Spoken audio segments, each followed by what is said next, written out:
We've all heard the platformization versus best of breed debate. It's been sold to us as a simple either or decision as you're building out your security program.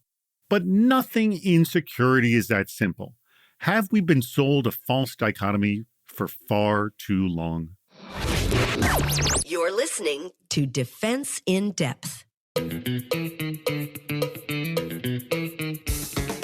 Welcome to Defense in Depth. My name is David Spark. I'm the producer of the CISO series. And joining me for this very episode, he's one of your favorites. It's Jeff Belknap. Say hello to everybody, Jeff. That's right, everybody. Top 3 right here. Top 3. Sometimes top 5 and more often top 10, but definitely top of all the co-hosts. The irony is technically we only have 2 co-hosts of the show. I bring in guest co-hosts. Still feels like top 3 is what I was told, but that's great. Good. I can shoot for the stars.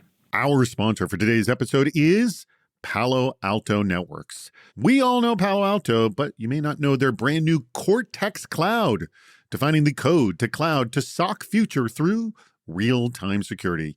We're going to have more about this. It's pretty darn cool a little bit later in the show. Jeff, we've heard the platformization and best of breed debate before. In fact, for years we've heard it.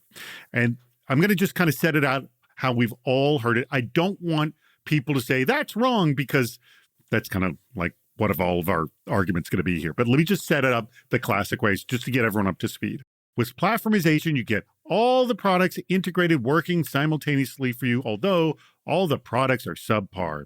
Yet with best of breed, you get the best products, although you're going to be spending a lot of hours and money dealing with integration. Okay. We published an article on this very issue, and the simple answer is that dichotomy we've been led to believe is not so simple, nor is it true. I'll ask you, Jeff, is that what you've experienced? Absolutely. I think we were sort of joking about this before the show. I feel like the most common place that I hear this argument or this advocation for one or the other here is if you've got a platform to sell, you seem to be really adamant a good platform is the thing to do. And if you don't have a platform, you seem to be really adamant that best of breed is the right solution. It's bizarre how that works. Shocking, I know. But the good news is, everybody, we're going to solve it. We are. By the way, in the next 30 minutes, Yes. It will be solved perfectly. In fact, that voice you just heard right there, that is the VP of Product Management for Palo Alto Networks, our sponsored guest, none other than Elad Koren. Elad, thank you for joining us in this conversation. Oh, hi. David, Jeff, really happy to be here, and it's going to be fun. What are the elements that make a great solution? Jonathan Waldrop of the Weather Company said, quote, "If you're building a new security team, then go the platform approach and supplement as needed with a point solution where you have areas of specific risk. The benefits here are several. More leverage for deeper discounts based on the volume of spend, one vendor that you get to know really well, assuming they're halfway decent, and they listen to this show." I like that, Jonathan. And then there will be built-in integration. At some point, your security team should outgrow the one-size-fits-some security technologies. By then, you'll have developed unique requirements that fit your business. That's great because now you know exactly what you need and the bells and whistles you don't care about, so you can go purchase exactly the right best-of-breed tool. Now, Priya Ranjani Mohan of KPMG said, quote, "Most companies tend to lean toward the best of platform approach, seeking the simplicity and cost efficiency of integrated solutions. While this can streamline management and reduce friction, it often comes at the expense of specialized capabilities.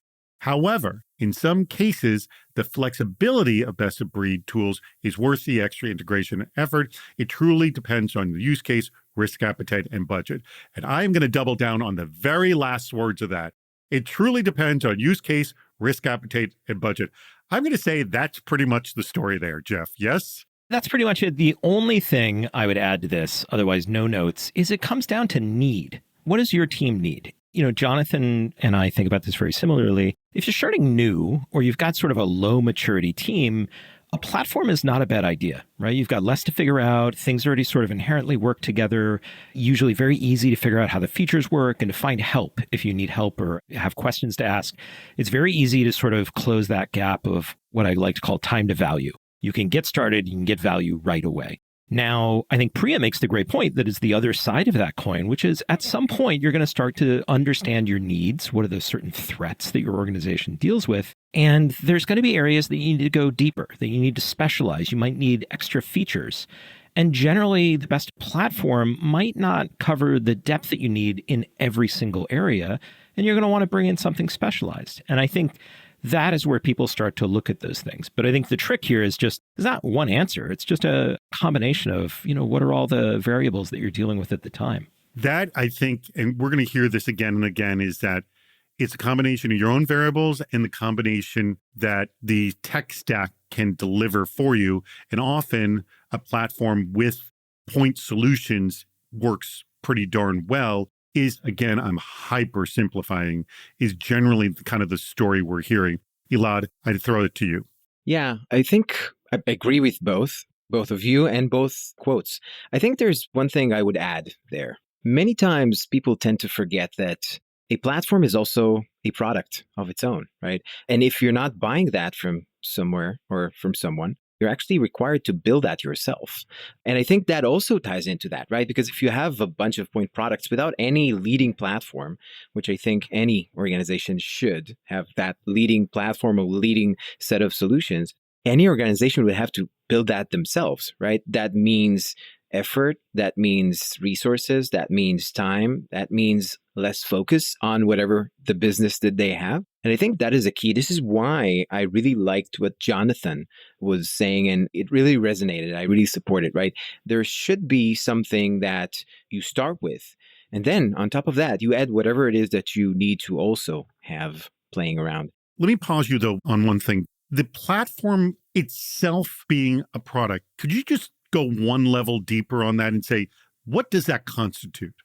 Unless an organization wants to have 10 different teams working on 10 different point products, they need to build that mesh or connective tissue. You've all been around for decades, and we've seen that. When you need a complete set of solutions playing nicely together, you need to build that mesh yourself. Unless you have something else built in or bought that would provide that connective tissue. I've seen that going really well. I also saw that going really bad when an organization was trying to do that themselves. That was the point where even if you have the best set of point products, if you do not connect them properly, the outcome is going to be really bad unless you really have like tens of thousands of people working each and every product, right? How do we determine what's most important?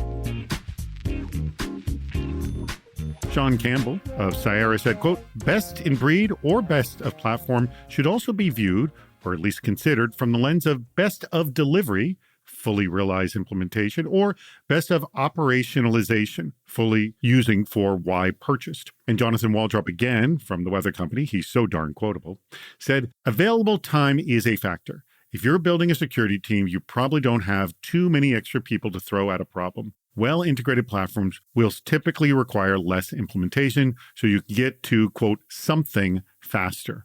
That's interesting. We kind of heard versions of that before when we were doing the article as well. I, too, have seen the integration selling point fall flat in practice, but if you can't even implement it to 50%, what's the point? Elad, that right there is interesting. Is like, if you can't get up and running and see some value out of it, like pretty darn fast, you're just kind of shooting yourself in the foot, aren't you? Agree. And I think it goes both sides, both the point products and the platform. Before Palo Alto Networks, I've been in a set of startups, and one of our major challenges there was getting to a point where a potential customer or prospect would say, yeah, I have the time and the people to invest in integrating your solution, right? And the time to value was the most critical thing. Naturally, when you're looking to get that top value from whatever it is that you have, the time to get that is crucial.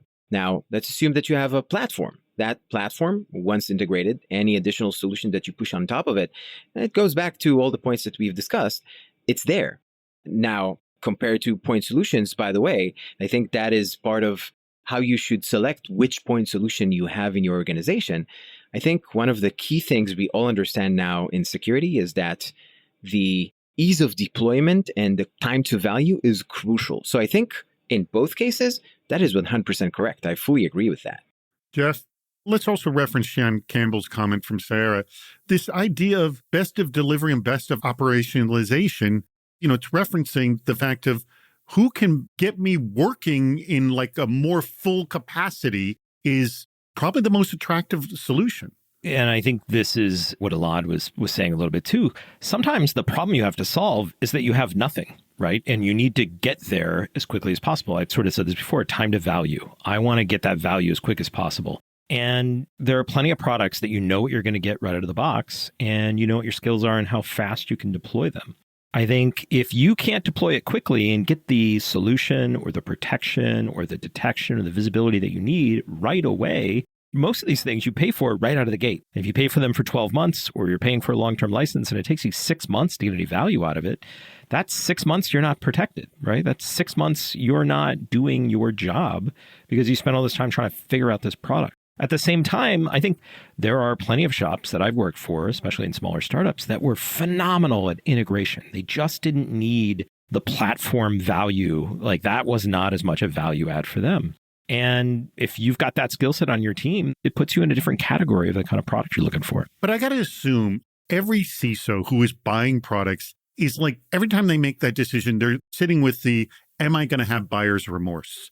And that's got to like hit you pretty darn hard. Jeff, hey, let me ask you, have you ever had buyer's remorse? Yes. And I think the reality is you're sitting there going like, how long until I regret buying this? And is it before or after the first renewal? But I think that is part of the sort of je ne sais quoi of being a CISO. It really comes down to this. Like, are you going to be able to get what you need out of this? Or are you going to end up going back and asking for more money or starting from scratch? It is just the life in this place. So time is money here. I can't believe I'm saying this cliche, but like time is money. If I'm going to spend 3 months deploying something, that is way more expensive than something that is a dollar amount more expensive, but is going to provide value immediately. I think we're talking a lot about time to value in terms of deployment and realizing that value. But think about a few other factors.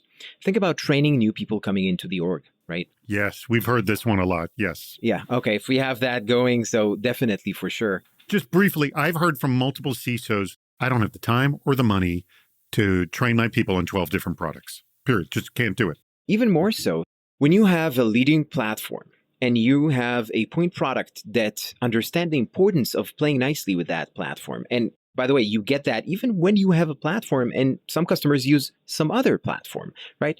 One of the things that you keep on getting is, hey, I don't want to get to 12 different screens. Hell, I don't want to get to 5 different screens. I want one. Can you really deliver everything that I need over there? This is part of realizing that value, not just at the beginning, but actually throughout the way. Before I go any further, let me tell you about Palo Alto Networks and their brand new solution, Cortex Cloud. Now, first, to play your best cyber defense, you need enterprise and cloud data within a single unified platform. Yes, you do. But without AI-powered detections, rapid investigations, and the ability to respond and remediate at speed, security teams are left reacting to threats rather than outmaneuvering them. So Cortex Cloud by Palo Alto Networks rewrites the rules of engagement. As the world's only code to cloud to SOC platform, it prevents cloud threats in real time with industry-leading runtime protection. The rise of AI has accelerated cloud adoption, as we know, creating complexity that bogs down security teams. Cortex Cloud cuts through the noise by unifying data, automating workflows, and delivering AI-driven insights that let you see, stop, and shut down attacks before they become headlines. Now, security shouldn't be a patchwork of disconnected tools. So built as an open platform, you're going to like this, Cortex Cloud is designed to integrate data with third-party tools to provide centralized visibility, full context intelligence, and end-to-end remediation across the entire cloud ecosystem. To learn more about Cortex Cloud and how Palo Alto Networks is defining the code to cloud to SOC future through real-time security, you got to go to this website. It's paloaltonetworks.com/cortex/cloud. paloaltonetworks.com/cortex/cloud. Cortex is spelled Cortex. Go check them out. Does it play nicely with others? Terrence Jackson of Microsoft said, quote, I choose Platform due to the size of my team primarily. My team wasn't supposed to be full-time system integrators, what we were just talking about. Robert Wood of Sidekick Security said, quote, what about integration/compatibility with existing tooling and environment? Very key. I think this is a wildly undervalued thing, especially as it correlates to how well you can deploy a given tool. And Andrew Hay of Damavo said, quote, how about best in budget? And I love this. Some of us aren't blessed with Scrooge McDuckian wealth. So, I mean, you know what this is? I call this the reality segment of, yeah, I got all the money. I got all the people. I'm all about best in breed, integrated. Like, let's do it up. But geez, life doesn't work that way, does it, Elad? No, it doesn't. What I really liked is Terrence's quote, where he took it to the organization's specific and unique needs, right? And it ties back to, Jeff, what you said at the beginning, where at the end, it depends on what you're really looking to solve that is tied to your organization, the structure, and the things that you really care about, and your needs, your goals, objectives, and the different constraints throughout your org. All right, Jeff, again, this just seems like, and now the practical advice. Like, doesn't it just come off like that? Yeah, we could all debate theoretically here, but when it comes to actually running your security program, this is what you got to look at. Turns out not all of us have infinite pools of money, or what did my friend Andrew say? Scrooge McDuckian wealth. I liked it. Yeah, there's a couple of us that are blessed with large budgets, and then there's everybody else that has the same problems. And I think let's just be really fair and practical about this. It is perfectly reasonable if you're running a security team to be buying on cost, to be deciding on cost. There are some things where you want to optimize for, like, I want the best of like spam or phishing or some other detection. And then there's other stuff that, like, maybe in your world, you just need it because you're checking a compliance box or it's a regulatory requirement or whatever. It's perfectly valid to buy on cost. And it really, I think Elad said it well, it just really comes down to what your needs are. Here's the secret.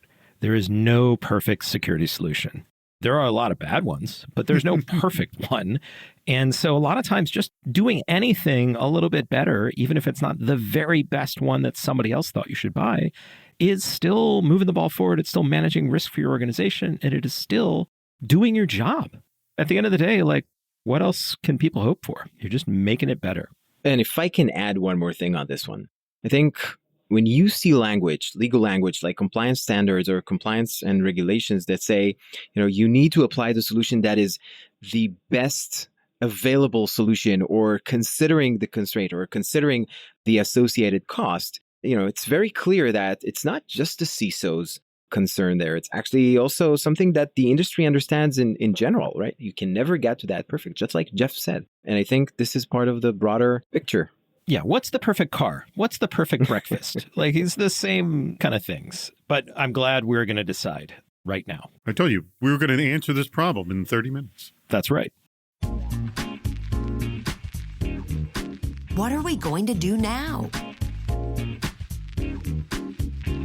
Drew Simonis, the CISO over at Juniper Network, says, with all platforms, the risk is they grow into areas you don't value, underinvest in areas you do, and lock you in and make you fall behind. Managing the relationship to maximize influence and hence value is important. So is making sure your operations are structured to minimize switching costs. Really, really good, forward-thinking practical advice. Neil Saltman of HEAD said, consolidation has been a goal of most companies for so long that platforms will always have value, but the constant emerging of technology always create opportunities for best of breed to fill in gaps. And Alan Stott of Airbnb said, quote, a solution that covers the must-haves like dark mode, but a vendor that is still innovating even better if I can partner and guide that innovation. This we hear a lot too. The solution I need today is probably not the exact solution I'll need in 4 years. The real win is when the vendor and product can keep up with the landscape and I don't have to rip and replace yet again. All right, I want to lean on Alan's last quote. All three of these are great. But this is a really good, important thing. We begin with Jonathan Waldrop saying, you just got to get started. But then Alan closes here and says, hey, yeah, you got to get started, but whatever my needs are today, I know they're going to change in 4 years. Look back 4 years ago and today, Jeff, have they changed? Yeah, they change in about 4 seconds. They change all the time. I think about, and hey, Alan, because we used to work together many moons ago, I think he's bringing up something that's a really important value proposition with some of the choices you can make. Sometimes when you pick newer vendors that don't quite have it all together yet, they're a little rough around the edges, you get to also participate in shaping how they solve that problem and shaping what their product looked like. I was fortunate enough that I was there. I remember when Palo Alto was very new, and I remember when a lot of these other companies were very new.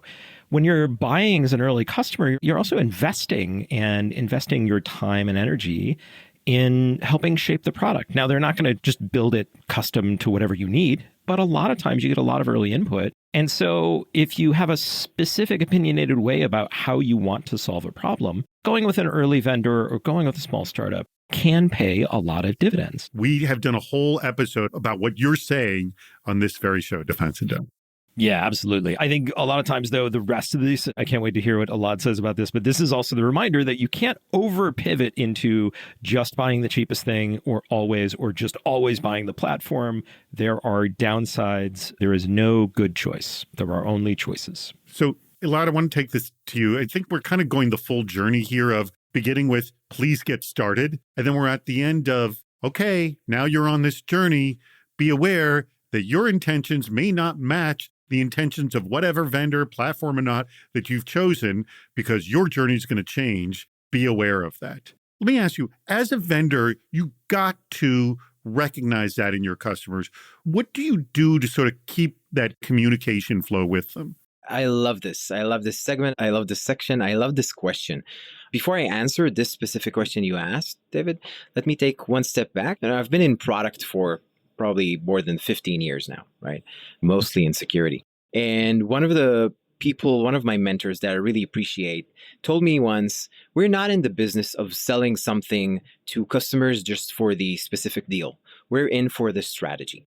So you start off by going with the customers that buy into your strategy. For them to buy into your strategy, they need to know your strategy. So it's all about starting with communicating the strategy, the vision, how it manifests in whatever you're building. And through that, this is by design, ensuring that the customers that buy into a platform or a product, by the way, I think it's true for both. Interestingly enough, many of the things we covered today here are true for both solutions. I think if you get to a point where you are really good at communicating your strategy and direction, and you can show that you're a forward thinker from a vendor standpoint, then your customers, they sure know that they're signing in for something that in 2 years, 3 years, 4 years, it's going to be relevant. Because as Jeff said, things change every 4 seconds. And by the way, they also change by the person that thinks of that solution, right? In the organization itself, because they all have slightly different needs, especially if you're coming from the platform angle. To sum it up, I think, and by the way, I really agree with if you're a very small vendor and an organization is buying into the solution, being part of small startups in the past as well, having such an investor in your company and having the point where you can definitely help grow smaller vendors as a customer, this is the point where you can benefit from both. And I think that ties it back to one of our original points. You can benefit from both a platform and point solutions where you have that platform that you are really buying into that strategy of where it's heading. But you can also have those point solutions that play nicely with all that platform approach that the large players that we all know are out there, and eventually get the benefit of both and invest in small companies that you really care about whatever they deliver in 1 year, 2 years, 3 years. I think that is the key to getting it right. And I want to just double down on something you said at the very beginning, what your mentor said to you about this idea of knowing the strategy, in that if you know that, as a vendor, you'll be able to sell more. We hear this from CISOs all the time.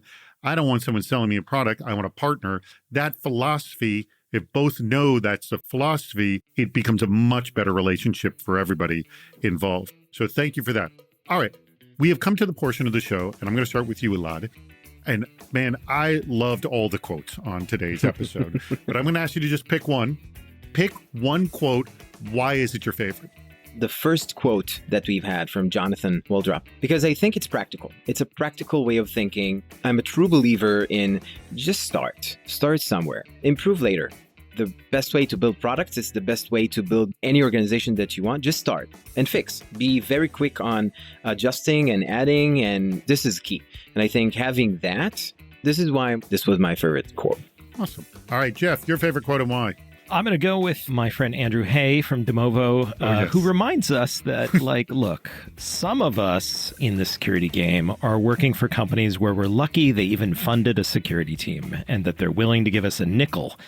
And so if we want to make progress, we have to not feel shame and just hunt for the best option that will solve the problem that fits in our budget. Yeah, I liked it too as well.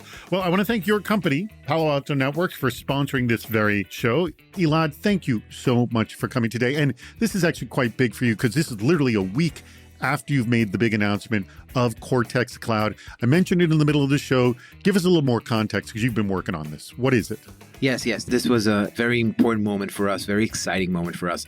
Sharing the fact that that's something we've been working on for a few months now, and really bringing together everything that has to do with the CDR from the runtime and the CNAP from Prisma Cloud, and combining that together to form what we call that open platform notion of bringing in third parties as well. And for us to be that platform of choice, bringing in together all those pieces, stitching the information together to be able to then bring that holy grail of security, that best outcomes of each and every one of the pillars that we have as part of our code to cloud to runtime to SOC. I think that is what is really going to change the way security is done for organizations. Well, I want to ask you a question. You worked on this for a while, and it seems quite unique what you're doing here. What has been like the big eye-opening moment of this platform that you saw, like, oh, this is what everyone really needs to know? Like, once this is in place, you can start doing this. What is that thing that you saw?